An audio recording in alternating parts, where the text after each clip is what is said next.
Ang mangangaral. Walang kabuluhan ang lahat. Unang kabanata. Ito ang sinabi ng mangangaral na anak ni David, na hari ng Jerusalem. Walang kabuluhan. Walang kabuluhan ang lahat. Ano ang pakinabang ng tao sa pagpapakahirap niyang magtrabaho sa mundong ito? Lumilipas ang isang henerasyon at napapalitan, pero ang mundo ay hindi nagbabago. Sumisikat ang araw at pagkatapos ay lumulubog. Pabalik-balik lang sa kanyang pinanggalingan. Umiihip ang hangin sa timog, at pagkatapos ay iihip naman sa hilaga. Paikot-ikot lang ito at pabalik-balik. Lahat ng ilog ay umaagos sa dagat. Pero hindi naman napupuno ang dagat, kahit na patuloy ang pag-agos ng ilog. Ang lahat ng ito'y nakakabagot, at ayaw na ngang pag-usapan. Hindi nagsasawa ang mga mata natin sa katitingin at ang mga tainga natin sa pakikinig. Ang mga nangyari noon, nangyayari ulit ngayon. Ang mga ginawa noon, ginagawa ulit ngayon. Walang nangyayaring bago sa mundo. May mga bagay pa ba na masasabi mong bago? Nariyan na iyan noon pa, kahit noong hindi pa tayo ipinapanganak. Hindi na natin naaalala ang mga nangyari noon. Ganoon din sa hinaharap. Hindi rin ito maaalala ng mga tao sa bandang huli. Ang karunungan ng tao ay walang kabuluhan. Ako na isang mangangaral ay naging hari ng Israel. Tumira ako sa Jerusalem. Sa aking karunungan, pinag-aralan kong mabuti ang lahat ng nangyayari rito sa mundo. At nakita kong napakahirap ng gawaing ibinigay ng Diyos sa mga tao. Nakita kong walang kabuluhan ang lahat ng ginagawa ng tao rito sa mundo. Para kang humahabol sa hangin. Ang baluktot ay hindi mo maitutuwid, at ang wala ay hindi mo maibibilang. Sinabi ko sa aking sarili, mas marunong ako kaysa sa lahat ng naging hari sa Jerusalem. Marami akong alam. Pinag-aralan kong mabuti ang pagkakaiba ng karunungan at kamangmangan, pero nakita kong wala rin itong kabuluhan. Para kang humahabol sa hangin. Dahil habang nadadagdagan ang kaalaman ko, nadadagdagan din ang aking kalungkutan. Ang kasayahan ay walang kabuluhan. Ikalawang kabanata. Sinubukan kong magpakasaya sa mga layaw ng buhay, pero nakita kong wala rin itong kabuluhan. Kamangmangan ang sobrang pagtawa, at ang pagpapakasaya ay wala ring kabuluhan. Sinubukan kong magpakasaya sa pag-inom ng alak. Kahit na marunong ako, sinubukan kong gumawa ng kamangmangan. Naisip ko lang na baka iyon ang pinakamabuting gawin ng tao sa maikling buhay niya dito sa mundo. Gumawa ako ng mga dakilang bagay. Nagpagawa ako ng mga bahay at nagtanim ng mga ubas. Nagpagawa ako ng mga taniman, at pinataniman ko ito ng sari-saring puno na namumunga. Nagpagawa ako ng mga imbakan ng tubig para patubigan ang mga pananim. Bumili ako ng mga lalaki at babaeng alipin. At may mga alipin din ako na ipinanganak sa aking bahay. At ako ang may pinakamaraming kawan ng hayop sa lahat ng naging mamamayan ng Jerusalem. Nakaipon ako ng napakaraming ginto, pilak, at iba pang mga kayamanang galing sa mga hari at mga lugar na aking nasasakupan. Marami akong mga awit, lalaki man o babae, at marami rin akong mga asawa, ang kaligayahan ng isang lalaki.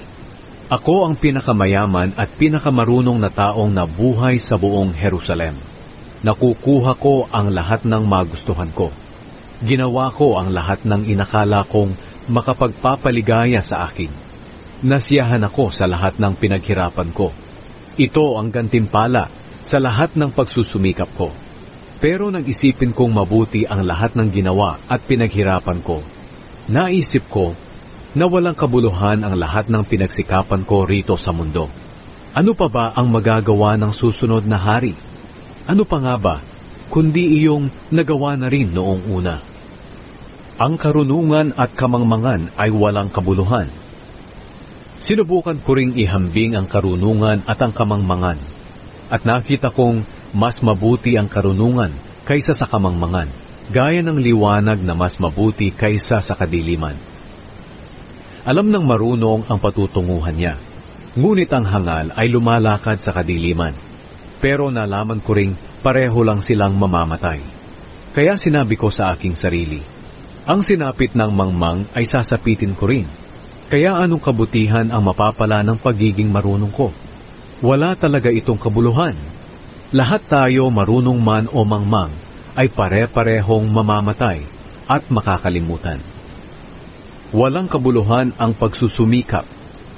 Kaya kinamuhian ko ang buhay, dahil kahirapan ang dulot ng lahat ng ginagawa rito sa mundo. Ang lahat ng ito ay walang kabuluhan, para ka lang humahabol sa hangin. Kinaiinisan ko ang lahat ng pinaghirapan ko dito sa mundo, dahil maiiwan ko lang ang mga ito sa susunod sa akin. At sino ang nakakaalam kung marunong siya o mangmang? Maging anuman siya, siya pa rin ang magmamay-ari ng lahat ng pinaghirapan ko ng buong lakas at karunungan. Wala rin itong kabuluhan, kaya nang hinayang ako sa lahat ng pinaghirapan ko rito sa mundo. Dahil kahit magsikap ka gamit ang buo mong talino, isip at kakayahan, iiwan mo rin ang lahat ng pinaghirapan mo sa taong hindi naghirap para sa mga bagay na ito. Ito man ay wala ring kabuluhan at hindi makatarungan. Kaya ano ang makukuha ng tao sa lahat ng pagsusumikap niya rito sa mundo? Lahat ng pinagsumikapan niya sa buong buhay niya ay makapagpapasama lang ng kanyang kalooban. Kaya kahit sa gabi ay hindi siya makatulog. Wala rin itong kabuluhan. Ang pinakamagandang gawin ng tao ay kumain, uminom, at pakinabangan ang mga pinaghirapan niya. Nalaman ko na galing ito sa Diyos.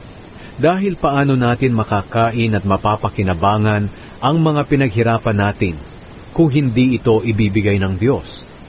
Dahil ang taong nagbibigay lugod sa Diyos ay binibigyan niya ng karunungan, kaalaman at kagalakan. At ang makasalanan ay binibigyan ng Diyos ng trabaho upang mag-ipon ng kayamanan para ibigay sa taong nagbibigay lugod sa Diyos. Kaya lahat ng pagsisikap ng makasalanan ay walang kabuluhan, para siyang humahabol sa hangin. May kanya-kanyang oras ang lahat. Ikatlong kabanata. May oras na nakatakda para sa lahat ng gawain dito sa mundo. May oras ng pagsilang at may oras ng kamatayan. May oras ng pagtatanim at may oras ng pag-aani. May oras ng pagpatay at may oras ng pagpapagaling. May oras ng pagsira at may oras ng pagpapatayo. May oras ng pagluha at may oras ng pagtawa. May oras ng pagluluksa at may oras ng pagdiriwang. May oras ng pagkakalat ng bato at may oras ng pagtitipon nito. May oras ng pagsasama at may oras ng paghihiwalay. May oras ng paghahanap at may oras ng paghinto ng paghahanap. May oras ng pagtatago at may oras ng pagtatapon. May oras ng pagpunit at may oras ng pagtahi. May oras ng pagtahimik at may oras ng pagsasalita. May oras ng pagmamahal at may oras ng pagkagalit. May oras ng digmaan at may oras ng kapayapaan. Kung ang mga oras na ito ay itinakda na ng Diyos, ano ngayon ang kabuluhan ng pagsisikap ng tao? Nakita ko ang mga gawaing itinakda ng Diyos para sa tao. At lahat ng ito ay itinadhana ng Diyos na mangyari sa takdang panahon. Binigyan niya tayo ng pagnanais na malaman ang hinaharap, pero hindi talaga natin mauunawaan ang mga ginawa niya mula noong simula hanggang wakas. Naisip ko na walang pinakamabuting gawin ng tao kundi magsaya at gumawa ng mabuti habang nabubuhay. Gusto ng Diyos na kumain tayo, uminom at magpakasaya sa mga pinaghirapan natin, dahil ang mga bagay na ito'y regalo niya sa atin. Alam ko ang lahat ng ginagawa ng Diyos ay magpapatuloy magpakailanman, at wala tayong maaaring idagdag o ibawas dito. Ginagawa ito ng Diyos para magkaroon tayo ng paggalang sa Kanya. Ang mga nangyayari ngayon at ang mga mangyayari pa lang ay nangyari na noon. Inuulit lang ng Diyos ang mga pangyayari. Nakita ko rin na ang kasamaan ang naghahari rito sa mundo, sa halip na katarungan at katuwiran. Sinabi ko sa sarili ko, hahatulan ng Diyos ang matutuwid at masasamang tao, dahil may itinakda siyang oras sa lahat ng bagay. Sinusubok ng Diyos ang mga tao para ipakita sa kanila na tulad sila ng mga hayop. Ang kapalaran ng tao ay tulad ng sa hayop. Pareho silang mamamatay. Pareho silang may hininga. Kaya walang inilamang ang tao sa hayop. Talagang walang kabuluhan ang lahat. Iisa lang ang patutunguhan ng lahat. Lahat ay nagmula sa lupa, at sa lupa rin babalik. Sino ang nakakaalam kung ang espiritu ng tao'y umaakyat sa itaas, at ang espiritu ng hayop ay bumababa sa ilalim ng lupa? Kaya naisip ko na ang pinakamabuting gawin ng tao ay magpakasaya sa pinaghirapan niya, dahil para sa kanya iyon. Walang sino mang makapagsasabi sa kanya kung ano ang mangyayari kapag siya ay namatay. Ika-4 na kabanata. Nakita ko ulit ang mga pang-aapi rito sa mundo. Umiiyak ang mga inaapi pero walang tumutulong sa kanila dahil makapangyarihan ang mga umaapi sa kanila. Kaya nasabi kong mas mabuti pa ang mga patay kaysa sa mga buhay.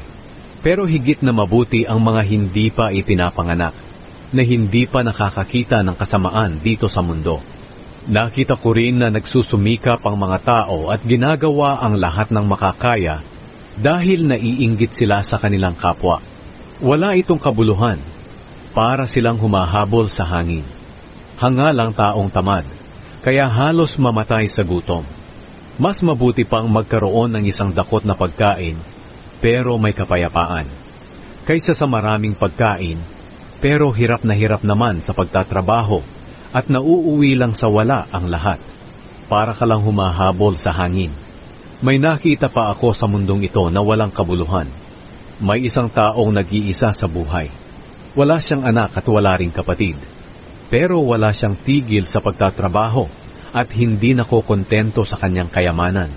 Sinabi niya sa kanyang sarili, hindi na ako nakakapagsaya dahil sa sobrang pagtatrabaho.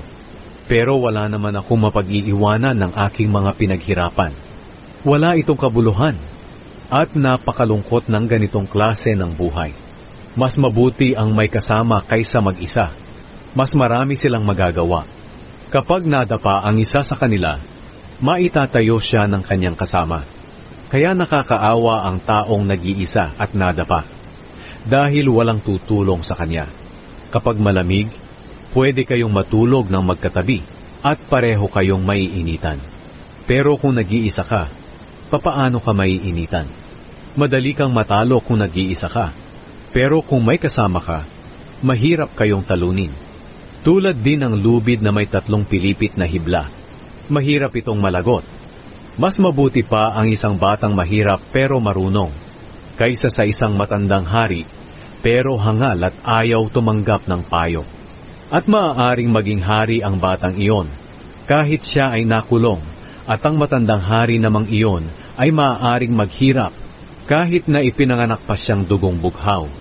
Pero naisip ko na kahit maraming tao dito sa mundo ang susunod sa batang iyon na pumalit sa hari, at hindi mabilang ang mga taong paghaharian niya, maaaring hindi rin masisiyahan sa kanya ang susunod na henerasyon.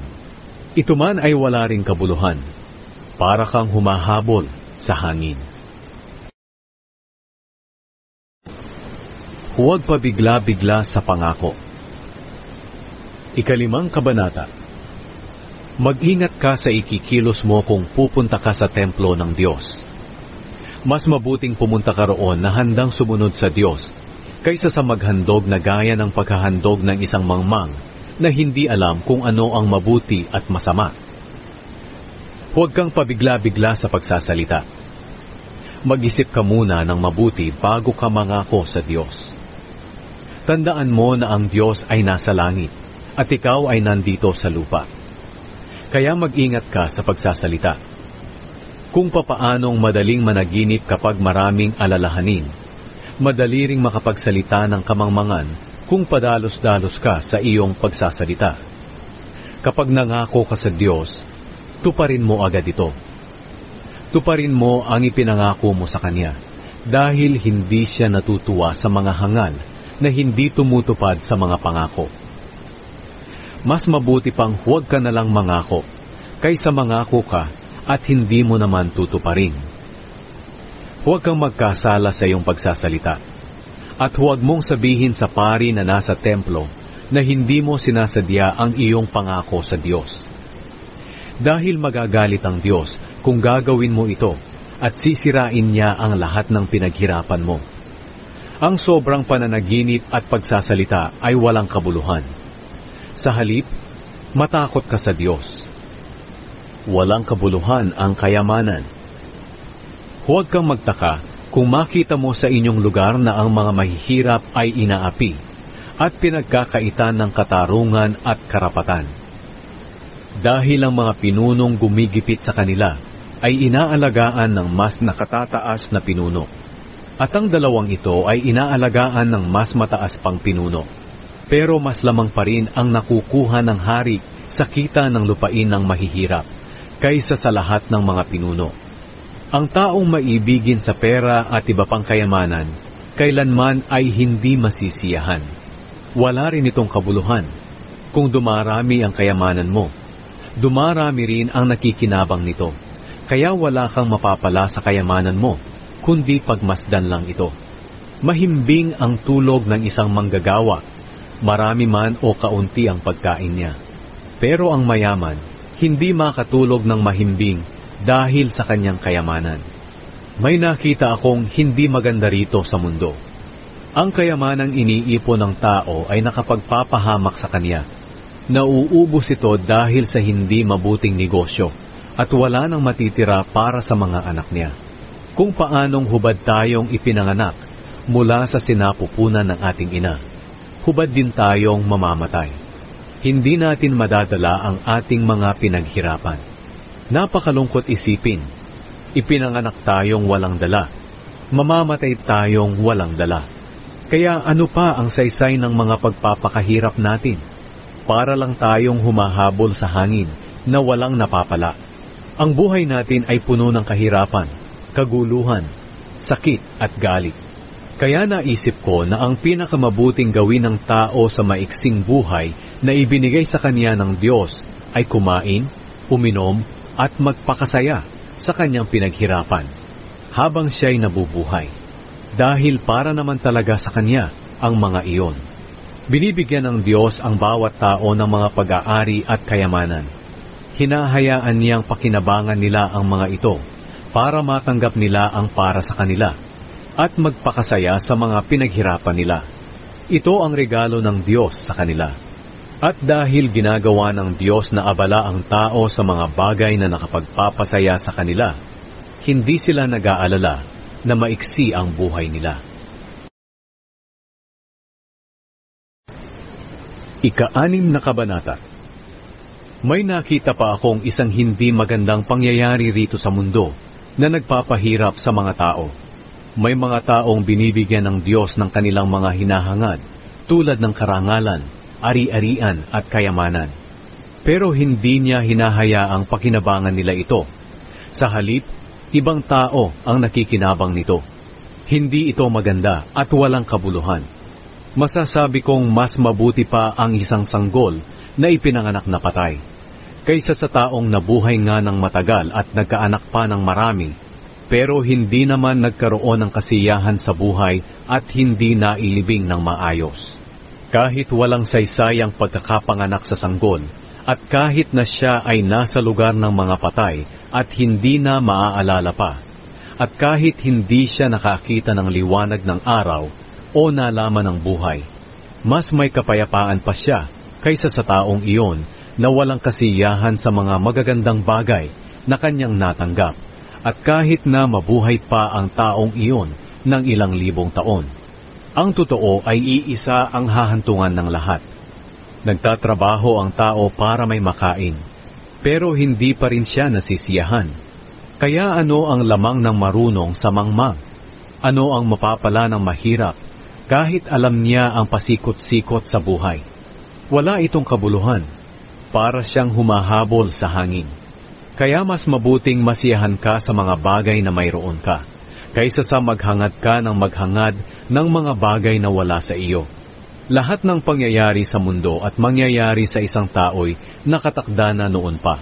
Kaya walang saysay na makipagtalo pa tayo sa Diyos na higit na makapangyarihan kaysa sa atin. At habang nakikipagtalo tayo, dadami lang ang sasabihin nating walang kabuluhan. Kaya ano ang pakinabang nito? Walang sino mang nakakaalam kung ano ang mabuti para sa isang taong maikli at walang kabuluhan ang buhay. Lumilipas lang ito na parang anino. Sino ang makapagsasabi sa kanya kung ano ang mangyayari sa mundo pagkamatay niya? Ang mga paalala sa buhay. 7 Kabanata. Ang malinis na pangalan ay mas mabuti kaysa sa mamahaling pabango, at ang araw ng kamatayan ay mas mabuti kaysa sa araw ng kapanganakan. Mas mabuting pumunta sa namatayan kaysa sa isang handaan, dahil ang lahat ay mamamatay. Dapat ay lagi itong isipin ng mga buhay pa. Ang kalungkutan ay mas mabuti kaysa sa kaligayahan, dahil ang kalungkutan ay nakakatuwid ng buhay ng tao. Laging iniisip ng marunong ang kamatayan, pero ang hangal, ang laging iniisip ay kasiyahan. Mas mabuting makinig sa pagsaway ng marunong kaysa makinig sa papuri ng hangal. Ang tawa ng hangal ay parang tinik na pag iginatong ay nagsasalpikan ang apoy. Ito ay walang kabuluhan. Ang marunong kapag nandaya ay para na ring hangal. Kung tumatanggap ka ng suhol, sinisira mo ang sarili mong dangal. Mas mabuti ang pagtatapos kaysa sa pagsisimula. Ang pagiging matiisin ay mas mabuti kaysa sa pagiging mapagmataas. Huwag maging magagalitin, dahil ang pagiging magagalitin ay ugali ng mga hangal. Huwag mong sabihin, bakit mas mabuti pa noon kaysa ngayon? Dahil ang tanong na iyan ay walang katuturan. Ang karunungan ay mabuti gaya ng isang pamana. Pareho itong nakakatulong sa mga namumuhay dito sa mundo. Nagbibigay din ito ng proteksyon gaya ng pera. Pero higit pa roon, iniingatan nito ang buhay ng nagtataglay nito. Pag-isipan mo ang ginawa ng Diyos. Sino ang makapagtutuwid ng kanyang binaluktot? Magalak ka kung mabuti ang kalagayan mo. Pero kung naghihirap ka, isipin mong ang Diyos ang gumawa sa dalawang bagay na ito, para hindi natin malaman kung ano ang mangyayari sa araw ng bukas. Sa buhay kong walang saysay, nakita ko ang lahat ng bagay. Ang matuwid ay maagang namamatay sa kabila ng kanilang matuwid na pamumuhay. At ang mga masasama, sa kabila ng kanilang kasamaan, ay nabubuhay ng matagal. Huwag mong ituring ang iyong sarili na sobrang matuwid at marunong, dahil kung gagawin mo iyon, sinisira mo lang ang iyong sarili. At huwag ka rin namang magpakasama o magpakamangmang, dahil baka mamatay ka naman nang wala sa oras. Huwag kang pasobra sa mga bagay na iyon.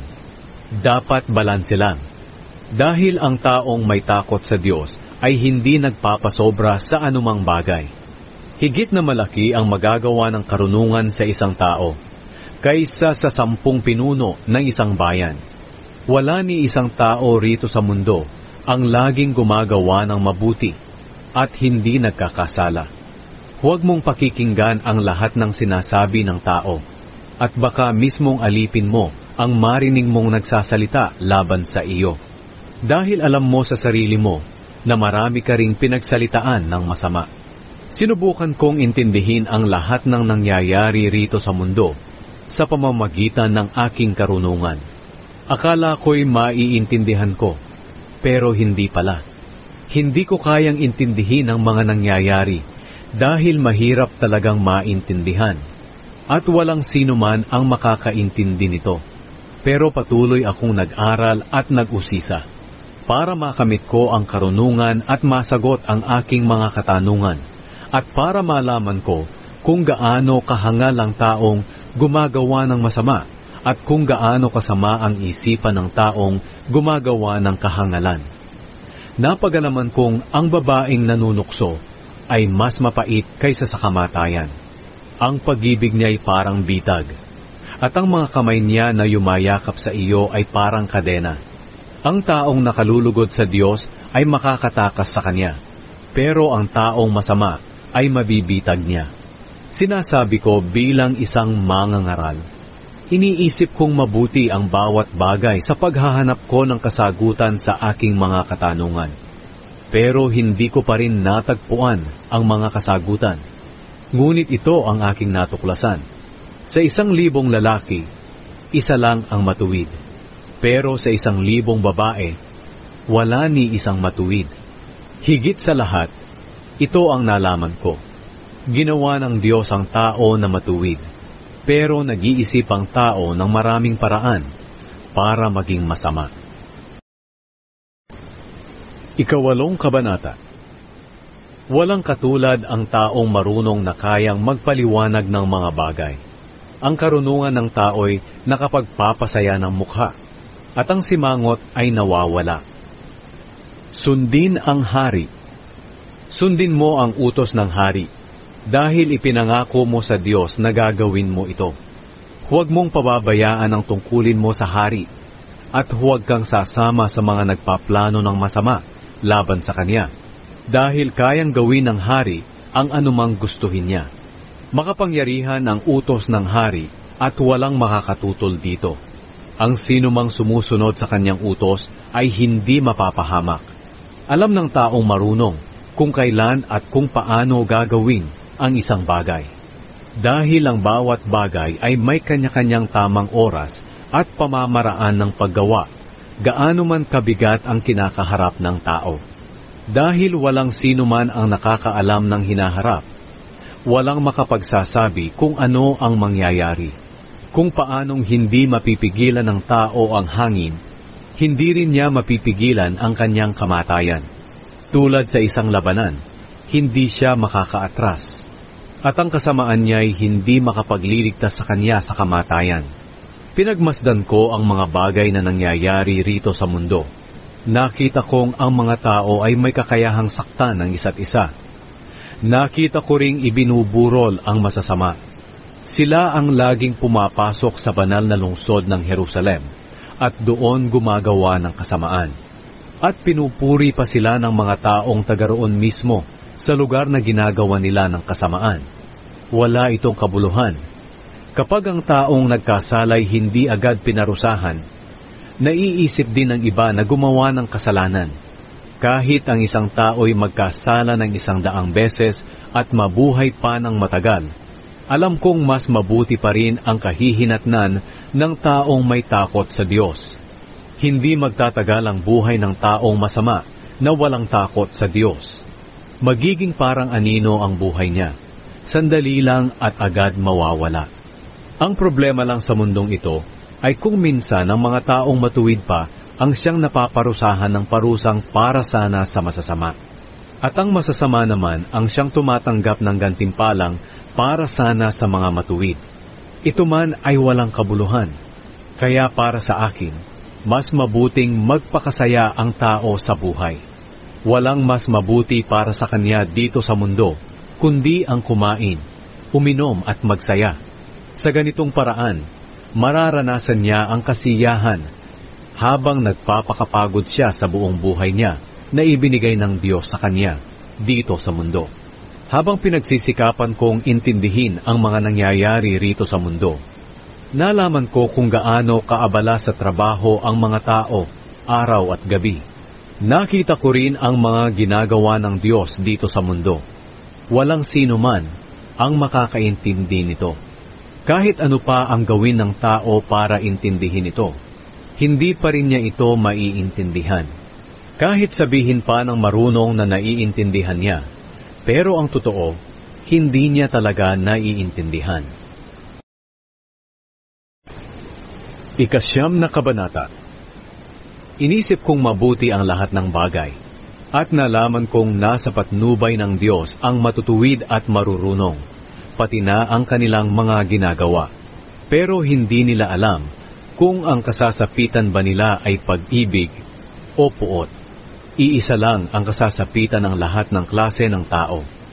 ang matuwid at ang masama, ang tama at ang mali, ang malinis at ang marumi, ang naghahandog at ang hindi naghahandog. Pareho lang ang matuwid at ang makasalanan, at pareho lang din ang sumusumpa at hindi sumusumpa. Ito ang hindi maganda sa lahat ng nangyayari rito sa mundo. Iisa lang ang kasasapitan ng lahat. At hindi lang iyan, kundi pawang kasamaan at kamangmangan ang iniisip ng tao habang nabubuhay. At pagkatapos ay mamamatay din siya. Habang may buhay ang tao, may pag-asa. May kasabihan nga, mas mabuti pa ang buhay na aso kaysa sa patay na leon. Ang totoo, alam ng buhay na tao na mamamatay siya. Pero ang patay ay walang nalalaman. Wala na rin siyang gantimpalang matatanggap at makakalimutan na. Ang pag-ibig nila, puot at inggit noong nabubuhay pa, ay wala na. At wala na rin silang malay sa lahat ng nangyayari rito sa mundo. Sige, magpakasaya ka sa pagkain at pag-inom, dahil iyan ang gusto ng Diyos na gawin mo. Palagi ka sanang maging maligaya. Magpakasaya ka kasama ang minamahal mong asawa sa buhay mong walang kabuluhan na ibinigay ng Diyos dito sa mundo. Sapagkat para sa iyo naman iyan, para sa pagpapagal mo rito sa mundo. Gawin mo ng buo mong makakaya ang iyong ginagawa, dahil wala ng trabaho roon sa lugar ng mga patay na patutunguhan mo. Wala ng pagpaplano roon. Wala ring kaalaman at karunungan. Mayroon pa akong nakita rito sa mundo. Hindi lahat ng mabibilis ay nananalo sa takbuhan, at hindi lahat ng malalakas ay nananalo sa labanan. Hindi rin lahat ng matatalino ay nagkakaroon ng hanap buhay. Hindi lahat ng marurunong ay nagiging mayaman, at hindi rin lahat ng may kakayahan ay nagtatagumpay. Dahil ang bawat tao ay may kanya-kanyang kapalaran. Pero hindi niya alam kung kailan darating ang takdang oras. Tulad siya ng isang ibong nabitag o ng isang isdang nahuli sa lambat. Biglang dumarating sa tao ang masamang pagkakataon na para siyang nahuli sa isang patibong. Mas mabuti ang karunungan kaysa kamangmangan. Mayroon pang isang halimbawa ng karunungan na aking nagustuhan. May isang maliit na lungsod, nakakaunti lang ang mga mamamayan. Nilusob ito ng makapangyarihang hari, kasama ng kanyang mga kawal at pinalibutan. Sa lungsod na iyon ay may isang lalaking marunong pero mahirap.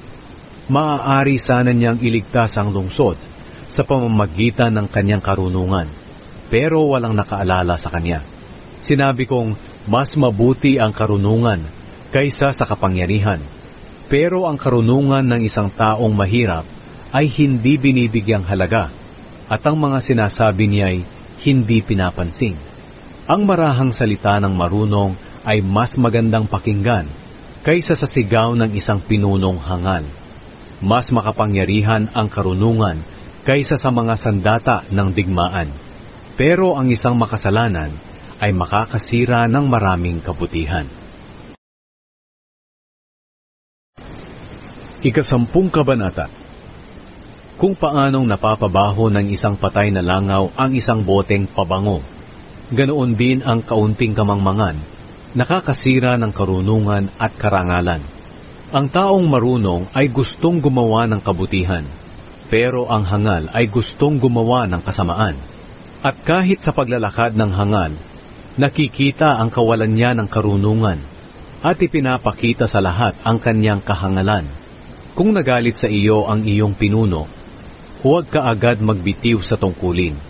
Dahil kapag nawala na ang galit niya'y, baka patawarin ka niya, gaano man kalaki ang iyong kasalanang nagawa. May isa pa akong nakitang hindi maganda rito sa mundo, at ito'y ginagawa ng mga pinuno. Ang mga mangmang ay binibigyan ng mataas na tungkulin, pero ang mga mayayaman ay binibigyan ng mababang tungkulin. Nakakita rin ako ng mga aliping nakasakay sa kabayo, habang ang mga dakilang tao'y naglalakad na parang alipin. Kapag ikaw ang naghukay, baka ikaw din ang mahulog doon. Kapag lumusot ka sa butas ng pader, baka tuklawin ka ng ahas doon. Kapag nagtibag ka ng bato, baka mabagsakan ka nito. Kapag nagsibak ka ng kahoy, baka masugatan ka nito. Kapag palakol mo'y mapurol at hindi mo hinahasa, buong lakas ang kailangan mo sa paggamit nito. Mas nakakahigit ka kung marunong ka. Dahil sa pamamagitan nito'y magtatagumpay ka. Walang saysay ang kakayahan mong magpaamo ng ahas, kung tutuklawin ka lang naman ito. Ang sinasabi ng marunong ay magbibigay sa kanya ng kabutihan, pero ang sinasabi ng hangal ay magpapahamak sa kanya. Sa umpisa pa lang, kamangmangan na ang sinasabi niya, at kinalaunan ay naging masamang-masama na parang nawawala na siya sa sarili. At wala siyang tigil sa kasasalita. Walang nakakaalam tungkol sa mga mangyayari sa hinaharap, kaya walang makapagsasabi kung ano ang mangyayari kapag tayo'y patay na. Napapagod ang mangmang sa kanyang trabaho, kaya naiisip niyang huwag nang pumunta sa bayan para magtrabaho. Nakakaawa ang isang bansa na ang hari ay isip bata, at ang mga pinuno'y puro handaan ang inaatupag. Pero mapalad ang bansa na ang hari ay ipinanganak sa marangal na pamilya, at ang mga pinuno ay naghahanda lang sa tamang panahon para sa ikalalakas at hindi sa paglalasing. Pinapabayaan ng taong tamad na tumutulo ang bubong ng kanyang bahay hanggang sa mawasak na ang buong bahay niya. Makapagpapasaya sa tao ang handaan at inuman, at ang pera ay makapagbibigay ng lahat niyang pangangailangan. Huwag mong susumpain ang hari kahit sa isip mo lang, o ang mayayaman kahit na palihim lang, dahil baka may magsabi sa kanila. Ang gawain ng taong marunong.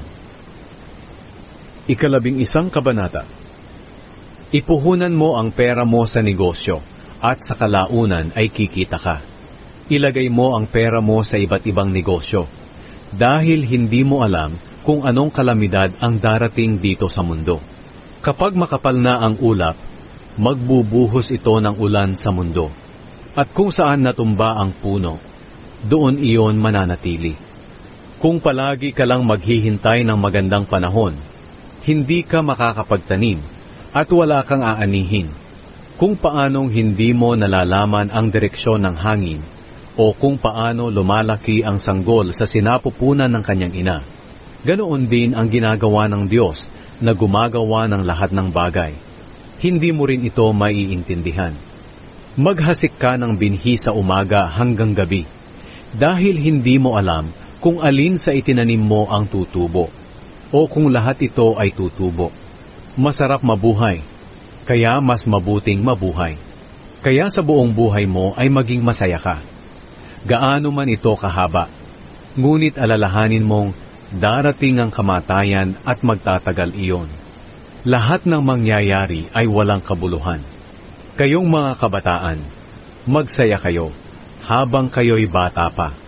Gawin ninyo ang gusto ninyong gawin, pero alalahanin ninyong hahatulan kayo ng Diyos ayon sa inyong mga ginawa. Huwag kayong mag-alala o mabalisaman, dahil ang panahon ng kabataan ay lumilipas lang. 12 kabanata. Alalahanin mo ang lumikha sa iyo habang bata ka pa, at bago dumating ang panahon ng kahirapan at masabi mong, hindi ako masaya sa buhay ko. Alalahanin mo siya bago dumilim ang araw, ang buwan, at ang mga bituin na parang natatakpan ng makakapal na ulap. Darating ang araw na manginginig ang iyong mga bisig, at manghihina ang iyong mga tuhod. Hindi ka na makakanguyang mabuti, dahil iilan na lang ang iyong ngipin, at lalabo na ang iyong paningin. Ang tainga mo'y hindi na halos makarinig, kahit ang ingay ng gilingan o huni ng mga ibon o mga awitin ay hindi na marinig. Matatakot ka ng umakyat sa matataas na lugar o lumakad sa lansangan ng nag-iisa. Puputi na ang iyong buhok, hindi ka na halos makakalakad, at mawawala na ang lahat ng iyong pagnanasa. Sa bandang huli, pupunta ka sa iyong tahanang walang hanggan, at marami ang magluluksa para sa iyo sa mga lansangan. Kaya alalahanin mo ang Diyos habang nabubuhay ka, habang hindi pa nalalagot ang kadenang pilak at hindi pa nababasag ang gintong lalagyan o hindi pa nalalagot ang tali ng timba sa balon at nasisira ang kalo nito. Kung magkagayon, babalik ka sa lupa kung saan ka nagmula at ang espiritu mo'y babalik sa Diyos na siyang nagbigay nito. Sabi ng mangangaral, walang kabuluhan, tunay na walang kabuluhan ang lahat. Paggalang at pagsunod sa Diyos. Bukod sa pagiging marunong nitong mangangaral, itinuturo din niya sa mga tao ang lahat ng kanyang nalalaman. Pinag-aralan niyang mabuti ang mga kasabihang binanggit niya rito. Pinagsikapan niyang gamitin ang mga nararapat na salita. At ang lahat ng isinulat niya rito ay tama at totoo. Ang mga salita ng marunong ay parang matulis na tungkod na pantaboy ng pastol sa paggabay sa kanyang kawan, o parang pakong nakabaon. Ibinigay ito ng Diyos na tangi nating tagabantay. Anak, mag-ingat ka sa isa pang bagay na ito. Ang pagsusulat ng aklat ay walang katapusan, at ang labis na pag-aaral ay nakakapagod. Ngayong nabasa mo na ang lahat ng ito, ito ang aking huling payo. Matakot ka sa Diyos, at sundin mo ang kanyang mga utos, dahil ito ang tungkulin ng bawat tao. Sapagkat hahatulan tayo ng Diyos, ayon sa lahat ng ating ginagawa, mabuti man o masama, hayag man o lihim.